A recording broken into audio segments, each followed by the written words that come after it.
Hello everyone, good evening. আজ আমি একটু রেডি হয়ে বেরিয়ে পড়লাম।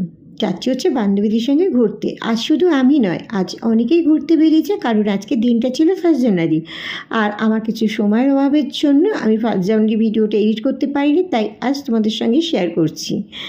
আমি তো চলে আসলাম বান্ধবীদের সঙ্গে মিট করতে ব্যারাকপুর স্টেশনে। সেখানে বান্ধবীরা দাঁড়িয়েছিল। তারপরে চলে আসলাম ব্যারাকপুরে কিষান ঘাটে। বান্ধবী আমাকে একটা ফুল গিফট করলো। আমি ভাবলাম আমার সামনে যেই থাকবে তাকে এই ফুলটা গিফট করব আমিও, কিন্তু কাউকে সামনে দেখতে পাইনি, তাই ফুলটা বাড়িতেই নিয়ে চলে আসতে হয়েছে। তো তারপরে দেখো আমি এখানে একটুখানি ফটোশ্যুট করলাম, তারপরে কিছু ভিডিও করলাম, তারপরে তো আমরা কিছু খাবার অর্ডার করলাম।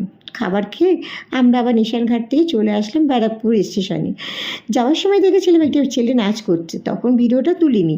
তারপরে দেখলাম অনেক লোক সংখ্যা বেড়ে গেছে, তারপরে আমি বললাম একটু ভিডিওটা তুলে তোমাদের সঙ্গে শেয়ার করি। আর আমার এই ফুল ভিডিওটা না আমি ইউটিউবের ব্লগে শেয়ার করেছি। প্লিজ তোমরা পারলে গিয়ে একটু দেখে এসো। আর ভিডিওটা কেমন হয়েছে অবশ্যই কমেন্ট করে জানাও।